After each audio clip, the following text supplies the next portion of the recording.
16 élèves, 16 apprenants. Donc, nous poursuivons maintenant avec les phénomènes d'auto-induction. Donc, on va reprendre encore.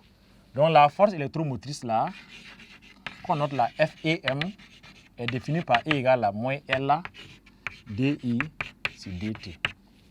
Et cette notation qu'on vient de dire, lorsque nous sommes dans des cas où le courant est une fonction affine du temps, ça veut dire qu'on peut avoir des cas où le E là peut s'écrire moins L delta I si delta T. Voilà, lorsque le courant varie de façon linéaire. Alors, donc ça c'est des cas particuliers.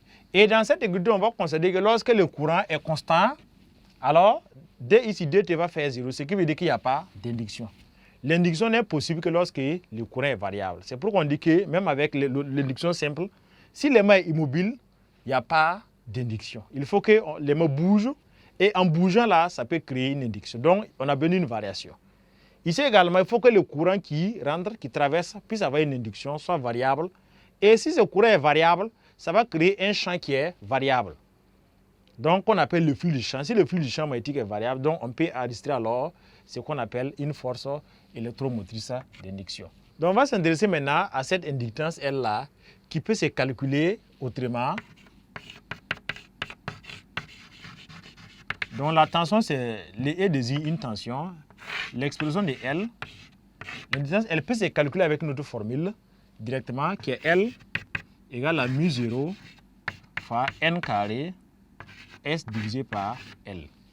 Donc, dans cette relation, mu0, c'est la perméabilité du vide qui fait 4 pi 10 puissance moins 7. N, c'est le nombre de spies de la bobine. S, la surface des faces. Et L, la longueur de la bobine. Donc, on peut calculer. Donc, le L va s'exprimer en Ari. Donc, L s'exprime en Ari. En Ari. Donc, l'unité là, c'est H. Donc, pour la force électromotrice, lui va s'exprimer en volts. C'est une tension. Donc, lui, son unité là, c'est en volts. Donc, nous allons aller maintenant exploiter la relation. Quelle est la relation de la tension et l'intensité qu'on peut avoir au niveau d'une bobine auto-inductive? Donc, symbole. La bobine inductive va prendre deux symboles. On peut les symboliser avec ces modèles-là. Ou on peut aussi les prendre avec un autre symbole. Lui, c'est le générateur de tension qui est l'induction et une résistance interne. Donc, E, petit e et puis R. Donc, voilà ce qu'on peut avoir. Donc, on peut utiliser ce symbole-là souvent, ou bien le second symbole. Voici E pour l'induction, et voici R pour prendre en compte. Une bobine réelle doit avoir généralement une résistance interne, pour prendre petit R pour sa résistance interne. Donc, quelle est la loi de tension-intensité? On va voir alors que la relation tension-intensité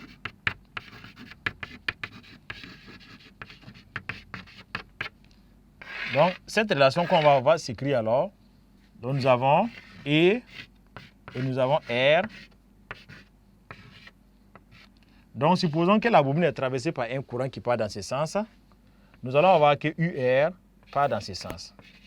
Et comme la bobine est un récepteur, ça veut dire que le U de la bobine part dans ce sens.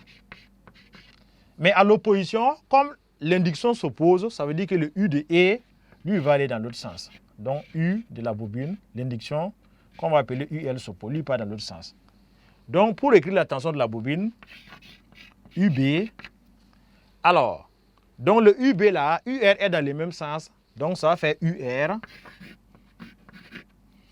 Maintenant, on va UL, au lieu d'être dans le sens de UB, UL part en sens contraire, on dit qu'il s'oppose, donc là-bas, ça va faire moins UL. UL, c'est évidemment notre E, notre force électromotrice E. Donc, UL égale à E. Donc, nous aurons alors UR, ça fait RI. Donc, petit r fois I. Moins. UL, là, ça correspond à E. Alors que E, ça fait moins LD ici DT. Donc, ça va faire moins fois moins LD ici DT. Donc, ce qui veut dire qu'on aura alors que UB. Donc, ça nous fait alors RI. Donc, moins, ça va faire plus L DI sur DT. Donc, voici la relation tension-intensité qu'on peut avoir au bornes d'une bobine, entre la tension au bord de la bobine et l'intensité du courant qui les traverse. Et là, c'est lorsque la bobine a une résistance interne. Donc, s'il n'y a pas de résistance interne, si R vaut 0, alors il va rester L, D ici, dt. Et comme je disais tantôt, on rappelle, lorsque nous sommes en régime continu, D ici, dt devient constant et ça va annuler l'induction. Il va rester seulement RI. Donc, voici pour la relation qu'il y a entre la tension au bord d'une bobine et l'intensité du courant qui les traverse. Maintenant, nous allons aussi voir quelle est l'énergie qui est stockée dans une bobine. Donc, pour qu'il puisse s'opposer, l'opposition qu'il fait lorsque le courant est en train d'arriver, lui permet de stocker. C'est comme s'il bloquait, donc il stocke une part d'énergie. Et cette énergie est donnée sous forme magnétique. Et cette énergie-là, pour expression, E égale à 1 demi de L fois I au carré. Donc l'énergie stockée là, c'est E égale à 1 demi fois de L fois I au carré. Donc nous notons cette relation. Donc E égale à 1 demi de L fois I au carré. Donc qui est l'énergie stockée dans une bobine qui est sous forme sous forme magnétique.